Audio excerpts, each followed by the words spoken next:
caregivers are a passion group for me because of my personal journey. My father had multiple strokes.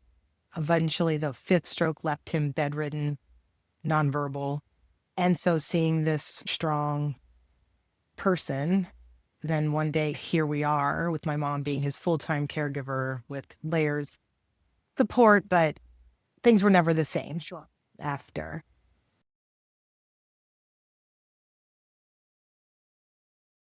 Nina Della Vacchia is a certified professional life coach and founder of Dare to Be Me Coaching. Nina believes that every person has an inherent strength within them. Her focus is on helping individuals deal with grief, loss, finding that inner strength, the resilience to get out of survival mode and get to thriving.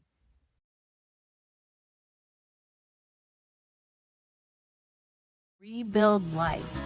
This is life beyond aphasia. I have a passion for care partners, specifically aphasia care partners, because not only did their person have a stroke, they had this unexpected life altering event. But when you can't communicate with your spouse, when you can't argue, when you can't negotiate, when you can't plan for the future that you probably as a couple were working towards, it brings this extra layer. Nina came into my private care partner group, and this is what we talked about. We want to help our aphasia care partners get out from under surviving and get them back to thriving. Pockets of joy. Can we start there? No one lives in a space of 100% joy, regardless of where their life is or what their circumstances are. Not realistic. Now, when you then add the component where life has thrown a curveball, and all of a sudden you're now in a role that you were not trained for, prepared for, and to start that journey with resilience, it was all about pushing through. When you start to see that things can happen in pockets, it can be incremental. It really, so much of caregiving is I got to fix, I got to do, stay on top, be an advocate. What's next? Always what that next thing. And so being in that heightened state of where your nervous system is just at a pace that is not sustainable. So we're trying to go into a space of what is sustainable. And a pocket. When we think of a pocket, it's like this big. Mm-hmm. And that allows just for that little bit of room that of curiosity, some exploration, what could be like a nice pocket of joy for me. My clients know I'll celebrate everything, anything, really, but in that space, that's that inner intuition, whatever that is. And that the universe, often we hear, well, if you put it out to the universe, when you celebrate, that is a message to the universe, more of this, please. So it's really important to celebrate what feels maybe like this, which could actually be like way bigger than at face value. And that's a gratitude practice.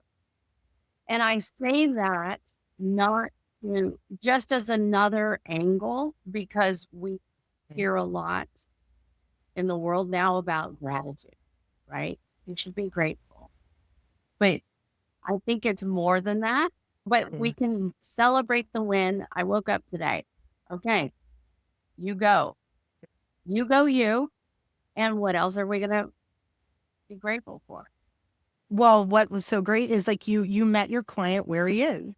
That's where he's at. That's what takes a little spark. When you're in a state of gratitude, it's more challenging to be in any other place. I personally do have a gratitude practice where I will write. I have a specific book just for that. And that's a way for me to create that space, to be in my state of gratitude that then anchor to that. Now, are there days where I'm like, I am very grateful for XYZ, But, right now, I kind of want to feel a little crappy. I don't want to see the bright side. I'm feeling some kind of tension, push, pull, whatever, insert the blank. So I will allow myself that for a period of time. Also with tools and things to know that I can stay there for a moment. I love that you normalize, that'll be my word, that sometimes you just want to feel crappy. And that's okay. So let's Yeah. talk about some tools. But first, before we get into that, you were talking about EPIC, as in it's an acronym, EPIC. Can you talk to us about what that means? In the space of, when you're in a caregiver situation, the reality is, in many situations, it may get worse, most likely. In a lot of situations, like what we experienced in my family, between the strokes, between my mom having cancer, my niece having cancer, nobody was getting better. Yeah. And that's I remember that day, because especially the journeys, and you're like, oh, today was actually all right. And then wait a minute, this isn't going to end though. This ends when my loved one passes. And that was a real heavy day. So fast forward to then really being in this after my own healing journey and something that's an ongoing for me, holding space and holding a tremendous amount of space like you do for people that are in a situation where I supporting change, that you can change even if nothing around you does. And that's where EPIC was born out of, that here I am supporting anyone that steps into a caregiver, care partner role is an incredible person, because it is hard. And so someone's there, and to be EPIC, knowing that this is what it's going to look like. So EPIC, to be expansive because is a way that, all right, you're in that space. What are some opportunities to expand anything, what you feel like you already knew, that, you're this situation that you're in now, that so many people that have had, come to these situations, and it feels like you're trying to do things the same way you've always done them, and it doesn't work anymore. Trying to communicate in ways doesn't work anymore. So now it's like, now what? So by being expansive, that allows for space for something else, someone else, different knowledge, for evolution. Stands for expansive, but could go expansive, allows for an opportunity that in your moment, by expanding, you give yourself an opportunity to do something a little different. And often, those little differences, they start to multiply. Sometimes it's a big shift, sometimes it's small. Whatever it is, it's shifting. Then perspective, EPIC. So EP, perspective. I always say, what lenses are we going to use in this situation? Sometimes I'll have a client who's just in a space, it's a loop. This is how I see it. What other lenses can we put on to see this a little bit differently? So expansive and perspective, they have a nice harmony. So by expanding, then you're getting different ways to see the same thing. And that, because, what's the definition of insanity? Doing the same thing over and over and expecting change.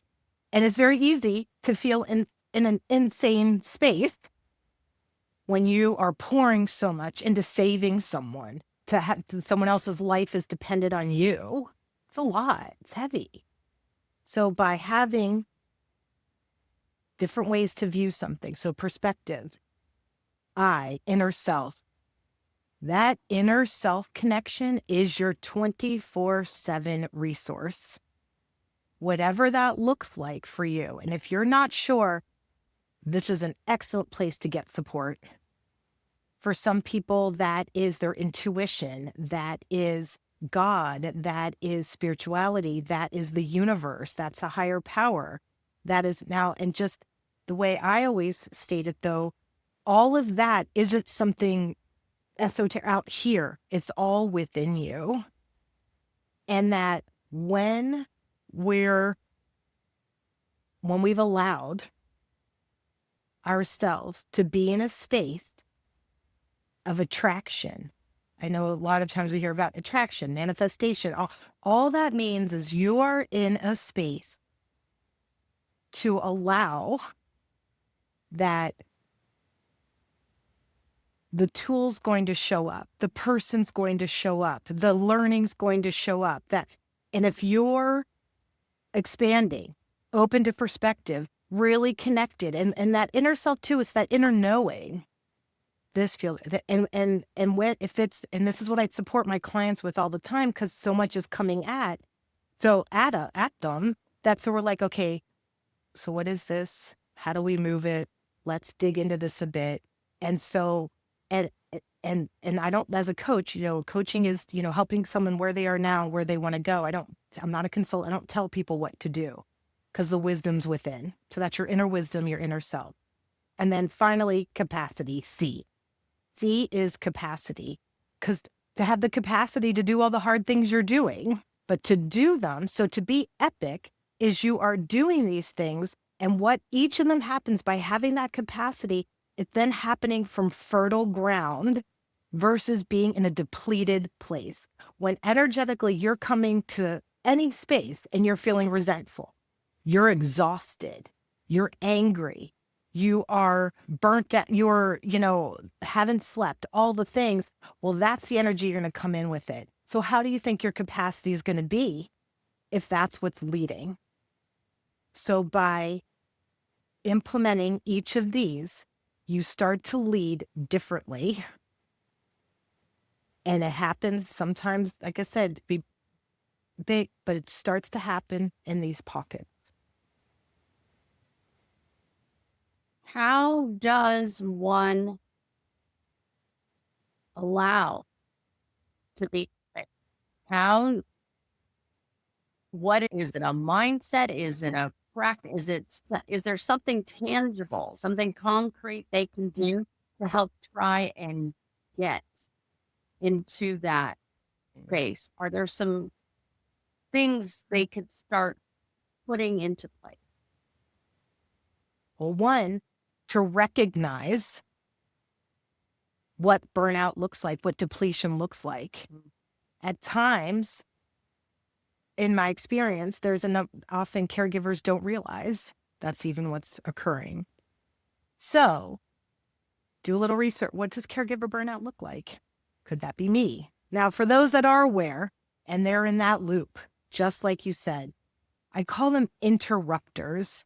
Something has to interrupt somewhere. Now, to put like a little space in the wheel, just a little bit. Okay. And so the areas that to support someone to become epic, first thing is declare your needs. Many caregivers, not all, majority are women. So what are we? We are the ones that take care. We're used to taking care. So to admit that we need help, then to go ahead and ask for it, declare your needs like a declaration, and have on lock 3 to 5 things that if somebody asks you, what is it that you need, that you have an answer. I was at a conference recently. It was with the Dementia Alliance here in North Carolina. And it was for care partners. And there was a woman at my table who is a care partner to her mother. And she was very frustrated that no one at her mother's church has offered to spend time with her mom. Her mother is, she's got like mid to later stage dementia. And so I was speaking about, like how to have grace, that people often don't know what to do. or even if they ask, they're not sure, they're afraid. And she quickly said, if they could just take her to McDonald's for a coffee, that would be so helpful. And I said, there's your ask. And she's like, oh, I'm like, there it is. So that they can see, it's just not that scary. This is what it is. Because people don't know. So declare your needs. Yes. And next is with a monthly respite plan. So typically, all my caregivers have a calendar, and the calendar is loaded with all the things that needed to be done for their loved one, when the medications, all the appointments. So I always say, so where are you? Where is your self-care on that calendar? And they look at me like I'm ridiculous. Put one thing on that calendar that is yours. If it's breathing for 10 minutes, it's breathing for 10 minutes. You just have to do it. And sometimes you have to schedule it to do it. Self-care piece, really discover what that looks like for you. That is very different for everyone. And there's no judgment. And all of it is a practice. That's grace for yourself, grace for your loved one, grace for your family, grace for all who maybe don't know how to show up for you. It's all a learning, and it's all a practice. What is practice? Practice gives the room to try something. When it doesn't work, you try something else. Or that you try it for a few minutes. And a few minutes might turn into something bigger, but you don't know until you try. And then community. This is probably one of the biggest ones, is find community. Like could be your family. And you could break that down into a brother or sister, whoever that is. If there's anyone, and if there's someone who's willing, maybe they're not willing, the well's not that full, but they're willing to do, I'll grab coffee for you at the store because I know you love to drink coffee. Say yes. Just say yes. Because it's a practice in saying yes. It's a practice in allowing. It's a practice in receiving. Oh. And then if there's someone else that's wells a little deeper, look at your 3 to 5 asks. That community. Is clergy on your community? Is your someone like me? Someone like you? Do you have a support group? How do you feel when you help someone? Most of us feel good. And I appreciate when someone allows me to be there for them. So allow someone to be there for you because it makes them feel good. I can do more. And now they now also see where you are. Be like, okay, she asked me to take out the trash. I know she's dealing with this. Hey, every time I see it, I'm just going to take it down for her. So things start to multiply. And then finally reconnect with your spiritual self. Caregiving is big.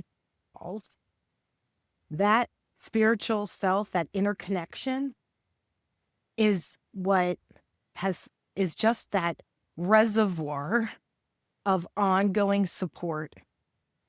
And if something's not working for you in that space, like I have clients when I see them who are very faithful, they're mad at God at this time.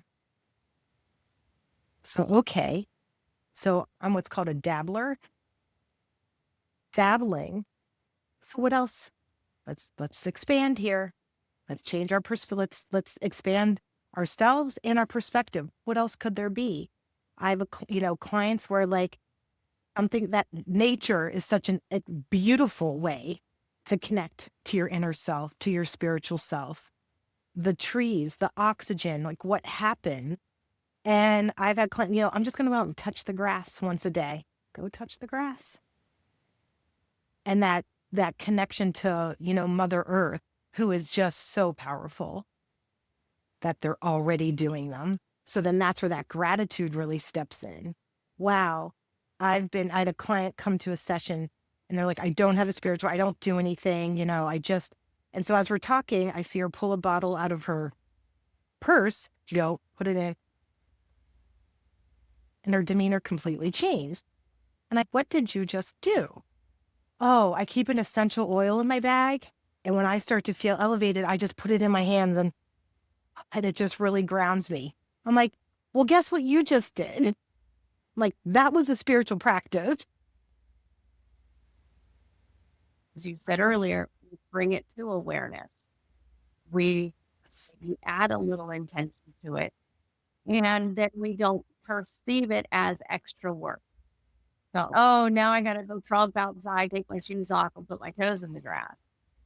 Right. When I have nice weather, I have my favorite oak tree, and I will walk outside with the dog. I'll take off my shoes.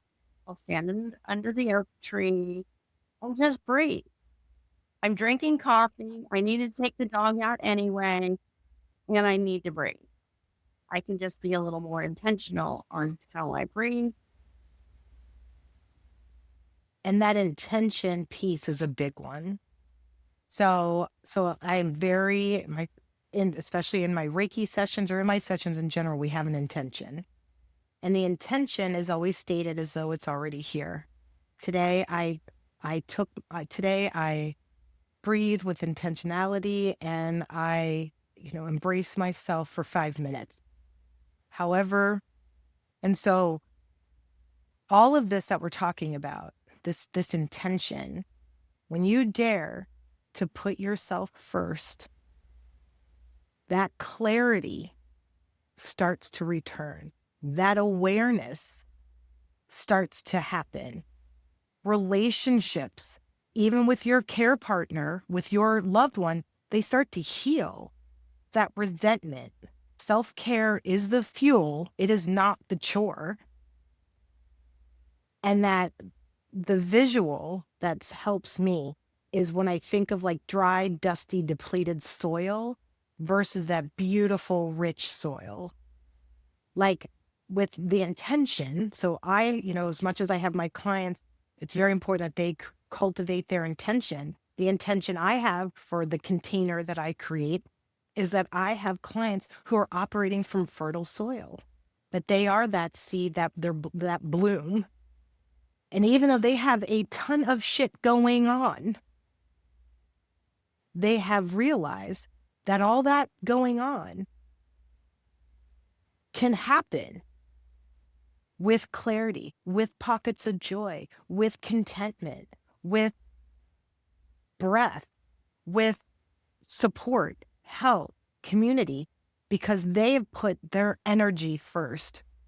That space where I could say yes to 10 things, but if I do that, I'm going to be spent.